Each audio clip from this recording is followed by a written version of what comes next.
Hi everybody. I just saw Dr. Barry and Aaron's Got a Minute YouTube live video that they put out yesterday on June 29th, 2023, and I thought it was absolutely amazing. So I saw some additional information that I wanted to support archaeologically, so archaeological evidence supporting their video of the 2023 time frame, and more so the 2023 Rapture time frame. I'm not saying it's set in concrete, but I do think this provides additional strong information to support their video from yesterday. So I wanted to get this out quickly, and I'm back now that I have an external hard drive. Well, I have one, and get this out to you quickly. So without further ado, I'll go from here. So here is an aerial view of Moses' altar right at the base of Mount Sinai, which is to the right of this picture. So you have the two corrals that are in this chevron shape. Then it goes down from 2 to 1, and then there's a huge boulder, and then there's two other rooms outside of that. So I'll go into that a bit more. But yes, Mount Sinai is in Saudi Arabia, as most experts believe, along with myself. And that is from Galatians 4:25, which reads, so in 4:25, Galatians 4:25, so in Galatians 4:25 you have the two covenants, but in verse 24, and these are symbolic, for these are the two covenants, the one from Mount Sinai, which gives birth to bondage, which is Hagar. Verse 25 specifically, for this Hagar is Mount Sinai in Arabia, which is modern day Saudi Arabia. And also in Exodus 20, verses 22 to 26, so almost like 2022 to 2026, the law of the altar. So I'll just start in verse 24. The Lord had requested Moses to make an altar. So in verse 24, an altar of earth you shall make for me, and you shall sacrifice on it burnt offerings and your peace offerings, your sheep and your oxen. In every place where I record my name, I will come to you and I will bless you. And if you make me an altar of stone, you shall not build it of hewn stone, for if you use your tool on it, you have profaned it. Nor shall you go up to the steps to my altar, that your nakedness may not be exposed on it. And so that's the boulder that you see. That is the altar portion of Moses' overall altar, and it is made of an altar of stone and not of hewn stone, meaning they use tools to build, to like carve it out, to make it so it's not smooth, it's just a rocky altar. And that's what you see also at the base of Mount Sinai. And here's a close-up view of that boulder that is the altar of the Lord that they did the sacrifices to. And over here they found ashes of remains of animals there, in particular sheep and oxen. So that's another thing that corroborates that this is in fact Moses' altar. So you might be asking, why am I going into all of this pertaining to Dr. Barry and Aaron's Got a Minute video yesterday? Well, I'll go from here and I'll show you those details. So here's the top plan view of that same Moses altar with the dimensions on it, and the source here is Glenn Fritz Exodus Mysteries that he put out in 2019. But these are sheepfolds. One is 8 feet across, the other 7 feet. You have 22 feet at the entry. There's an entry here. Then there's 62 feet, 54 feet, and then 20.5 feet, 8.5 feet across for the boulder, 10 feet for this one room, and 9.5 feet for the other room. So these dimensions will be important as we go forward, and I'll be showing this slide quite a bit, but I'll add information that pertains to their video that they put out yesterday. So starting with this right wall, which is 22 feet across and 7 feet on the inside for this one corral and 8 feet for the other one where the entry is, and it's pointing due north. This bottom right corner is dated to, so this lower right corner here is dated to when the sun first enters the constellation of Pisces in the Mazzaroth. So you end up with 37 days that the sun spends in Pisces. So you have the 22 days, which is the length of the entire wall, plus 15 days, which are the 2 inner corrals, which is the wave sheaf offering for all 12 tribes. I think in an earlier video by Dr. Barriaw, he had the 6 tribes did their wave sheaf offering, then there was a Sabbath, and then the remaining 6 tribes did their wave sheaf offering.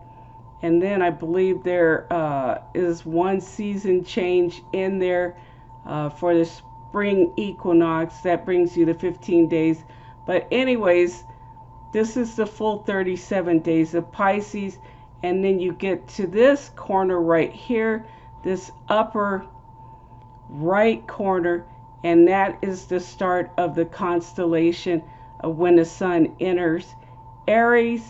It spends 25 days in Aries, another 37 days in Taurus, and that's where you get the 62 days, and this being 62 feet. Then it goes to being in Gemini for 37 days, and Cancer for 25 days, and I might have that off, 27. You get 54 days here for those 2 constellations, and then excluding the boulder, you have 20.5 plus 10 plus 9.5, a total of 40 days, and that's how long the sun spends in the constellation of Leo. And I thought I'd throw this in here as well. The 15 days, the 22 days for this wall, plus 15 plus the 62 brings you to this point right here, which is around the time of the summer solstice, and that actually is 7 Sabbaths, 49 days plus 50 days, 99 days in total, and that brings you to Shavuot. So here are the associated dates for each of the corners for Moses' altar. You start at that lower right corner again, and that's when the sun first enters the constellation of Pisces, and that's on March 19th. It goes 37 days, and you end up at this corner being April 24th. You go another 62 days. That brings you to this corner right here, which is June 26th. You go another 54 days, and that brings you to August 19th. And incidentally, the total of 37 plus 62 plus 54 equals 153 days, and that's the same as the 153 fishes. Then you move on another 20 and a half days. That brings you right before the boulder, being September 9th, and that was the day that the man-child was born from the constellation of Virgo back in 2017. This doesn't include the boulder in this instance. You move over another 10 feet, which would be 10 days, which is September 19th, and it concludes with 9.5 days later, being September 27th and 28th, and that's the first day of the Feast of Trumpets, I think Tishri 1. But there are instances in which you do include the boulder and instances where you don't, and this is one where you don't. But maybe they can help explain when you do include them, but I'll show that as well. So here's the instance in which you do include this boulder. So you end up with, again, the sun entering Pisces on March 19th. Nisan 1, I put the Hebrew dates, so April 24th Gregorian, Nisan 1. June 26th is Sivan 2. You go out the 54 days, August 19th, which is day 153. Again, like the 153 fish catch. That is the 3rd of Av, which is the Feast of New Wine. You go out another 22 and a half feet, or 22 and a half days. That brings you to September 9th, so that falls between the 22nd and 23rd of Elul because it's got a half. This one you add the 8.3 feet or 8 feet, rounding it down. So 8 plus September 9th brings you to September 17th, which in this instance becomes Tishri 1, and that's with the boulder included, doing the, I guess, the blood sacrifices. And then you add 10 feet in this one, and it again ends up on September 27th, being in this instance Tishri 10, or the Day of Atonement, and it excludes the 40 days in Leo, which is judgment. So you have the 62 days starting from Nisan 1 plus the 54 plus the 8 with the large boulder that you seen earlier from the aerial view, and that's 124 days total. And excluding these days, which add up, or these compartments, which add up to 40 days, you end up with April 24th as Nisan 1.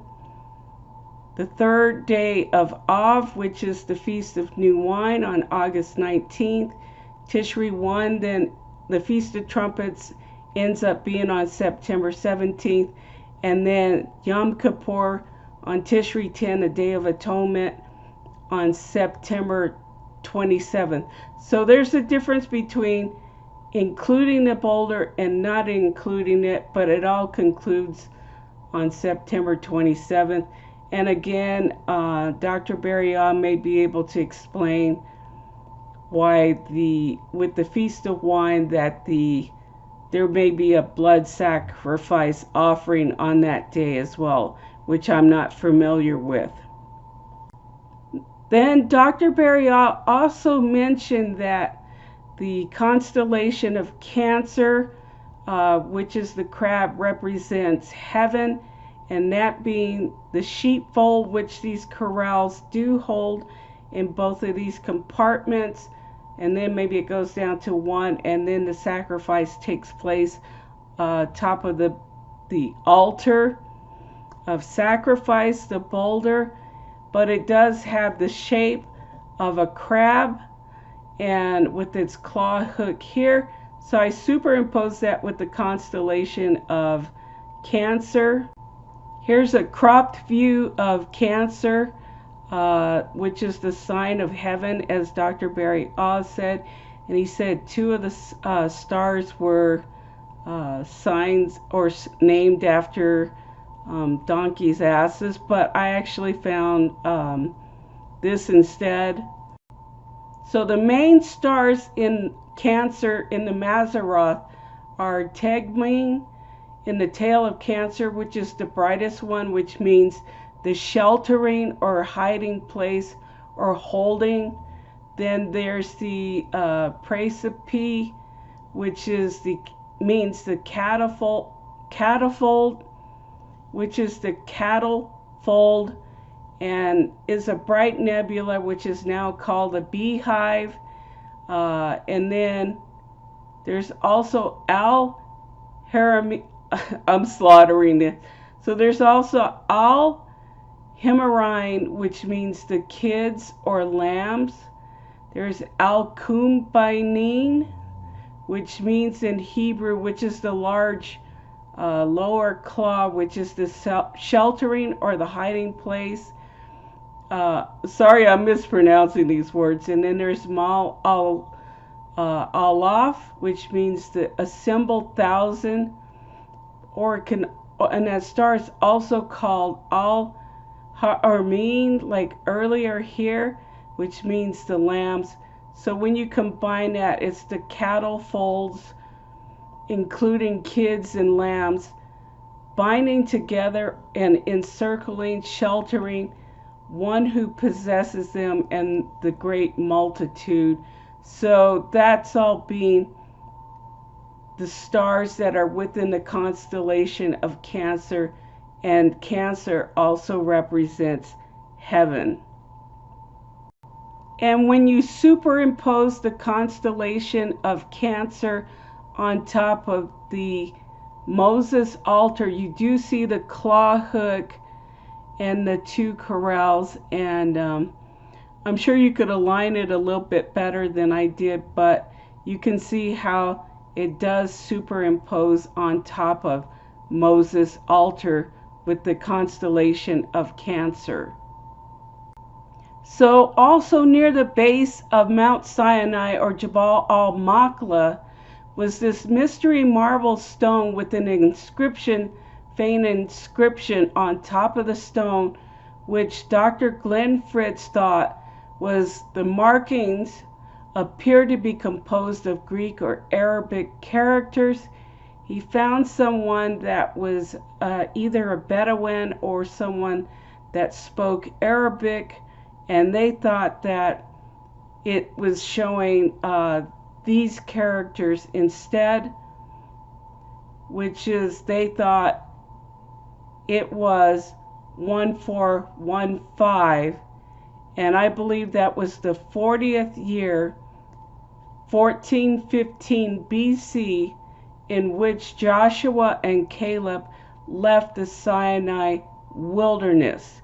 So I think that's further corroboration, although it's 7 years later than what Dr. Beria and Aaron had stated yesterday in their video. But I believe when you include the 7-year battle, it brings it to the year 7 years afterwards, which would be 1408 BC. I'll show that next. So if Joshua and Caleb did indeed leave the Sinai wilderness, as that marble stone inscription has, it was the year 1415 BC. Then there was a 7-year battle in the Promised Land, and Jericho being encircled 7 times, and that brings you to 7 years later, which is 1408 BC. You subtract it, brings you to 1408 BC is when they crossed the Jordan River into the Promised Land at that time. And scattered in front of Moses' altar, shown the unhewn cut in front of Mount Sinai, were 11 scattered white marble pillars They believe there were 12 representing the 12 tribes, but 11 were still left of the foundation stones that were there. And that foundation stone that has the date 1415 was made from the same marble that was from the scattered marble pillar stones representing what they believed were the 12 tribes of Israel.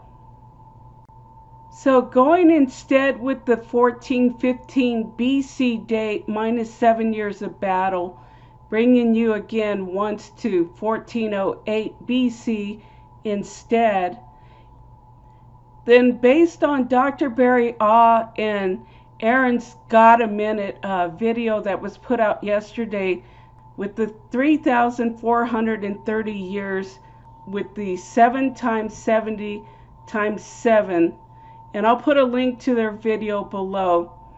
They had entering the promised land, the 1408 times the 7 times 7 times 7, 3,430 years, and that brings you to the year 2023.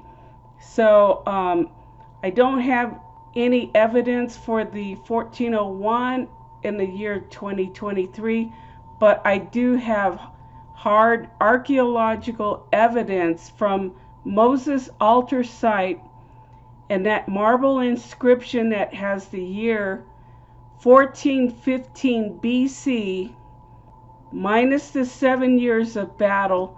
That brings you to 1408 BC with the 3,430 years. That brings you to the year 2023 this year. So also not very far from this same very site of Moses' altar at the base of Mount Sinai, they said was the possible golden calf worship altar of Aaron. This isn't a natural feature, it's actually flat on top, and you can see on the side that of this flat plateau altar that there were a lot of bull petroglyphs that were on this, and then in particular one right here.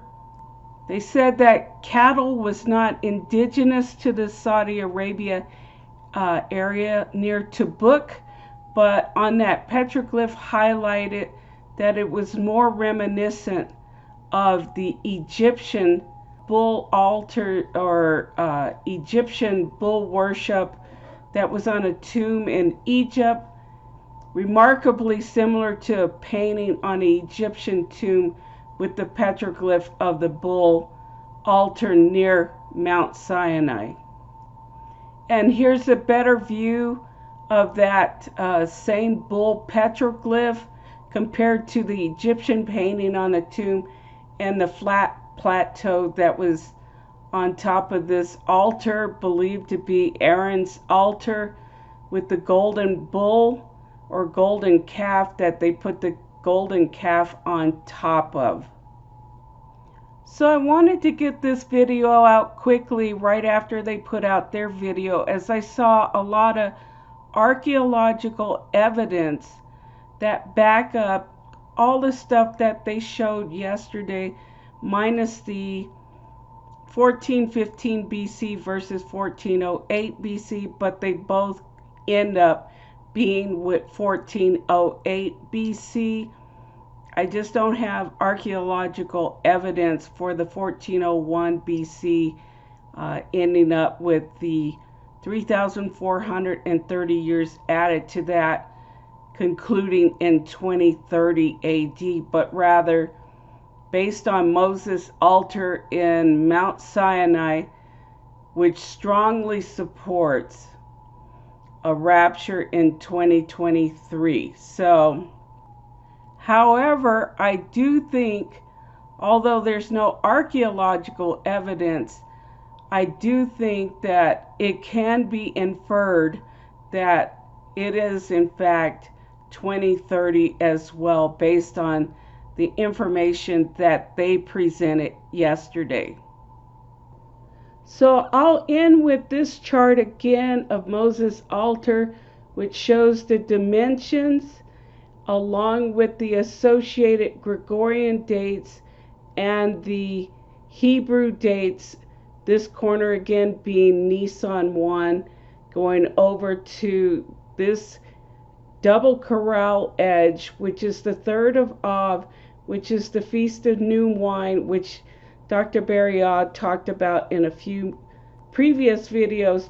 And it concludes at this wall on 10 Tishri, the Day of Atonement, and that's when you include the boulder of sacrifice that I believe is mentioned in Exodus 20, verses 22 to 26, and the start date on this lower edge being when the sun first enters the constellation of Pisces on March 19th.